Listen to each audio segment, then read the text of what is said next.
Thank you, Professor, for this nice and powerful introduction. That was an inspiring opening to the broader context we're operating in. Now, I'd like to take us into the heart of what's possible today, specifically what AI can actually do in higher education teaching right now. To be clear, we're not talking about some distant hypothetical future. We're talking about tools and practices that are already in use, some of them widespread, others still emerging, but all highly relevant. At its core, the role of AI in teaching can be understood across three overlapping domains: automation, personalization, and creation. Let's begin with automation, which is perhaps the most familiar.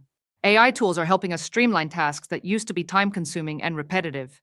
For example, grading multiple-choice quizzes, tracking student attendance, or responding to frequently asked questions about assignments or deadlines. Tools like Gradescope or Newton use machine learning to automatically grade student work, including even some open-ended responses. That's especially valuable in large enrollment courses, where giving meaningful, consistent feedback at scale can be nearly impossible without support. But AI's usefulness in automation goes beyond grading. Some universities are already using AI-powered chatbots to manage administrative communication. For example, an AI assistant might answer student emails, provide course registration support, or alert instructors when a student's behavior suggests they're struggling. In that way, AI becomes an early intervention mechanism, helping us act proactively rather than reactively. Just as a note, at BSBI we are already working on integrating an AI assistant to our metaverse campus. Now let's move on to personalization, which I think is one of the most transformative potentials of AI in education. Traditional classroom teaching, particularly in lecture formats, has always been challenged by the need to cater to a diverse range of learners. With AI, we can begin to offer something closer to truly differentiated instruction. Platforms like Sentry Tech and Squirrel AI use adaptive learning algorithms to adjust content in real time based on each learner's performance and progress. A student who's excelling might be directed to more advanced tasks, while another who is struggling receives reinforcement on foundational concepts. And this isn't only about academic ability. AI can even adjust pacing, language level, and delivery format, for instance, offering visual versus verbal explanations based on individual learning preferences. Importantly, this approach supports equity.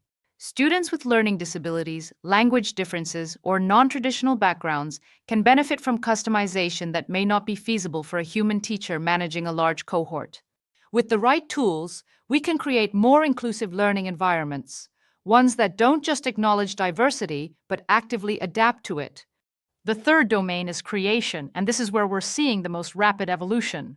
Generative AI, particularly large language models like GPT-4, have opened up completely new possibilities for teaching content development. Think of AI as a creative collaborator. Need a set of discussion prompts tailored to a controversial issue? AI can draft them.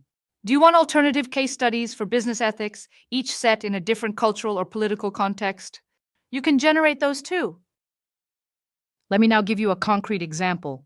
In a marketing course, a colleague of mine asked AI to generate 4 mock press releases for a fictional product. Each version adopted a different rhetorical strategy, one focused on social proof, another on urgency, another on storytelling, and one on technical credibility. Students then analyzed the effectiveness of each approach and created their own hybrid version, reflecting on audience targeting, emotional appeal, and ethical boundaries in marketing communication. AI didn't replace creativity, it stimulated it. Now, while the capabilities are impressive, there's a crucial caveat. AI is only as effective as the pedagogy behind it. Dropping AI into a poorly designed assignment won't magically improve learning outcomes. But when it's embedded within clear learning objectives, critical engagement, and structured reflection, it can deepen and enrich the educational experience. One of the best ways I've seen this done is through co-authoring tasks.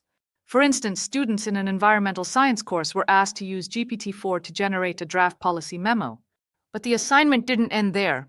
They had to annotate the memo, critique its assumptions, rewrite problematic sections, and reflect on the limitations of AI's environmental reasoning.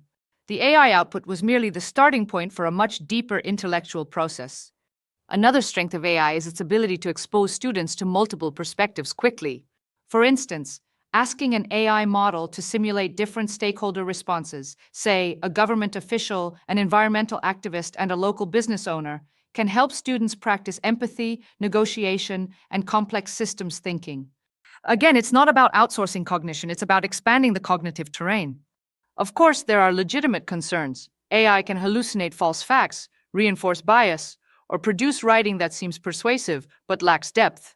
That's why we must teach our students not just how to use AI, but how to question it, just as we train them to critique journal articles or detect unreliable sources. Some recent academic works remind us once again that AI in education should amplify what great teachers already do. I would add, it should also challenge us to rethink why we do what we do.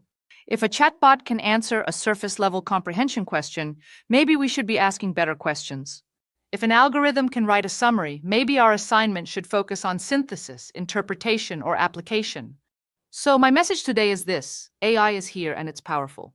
But it's not a silver bullet and it's not a threat unless we ignore it or adopt it blindly.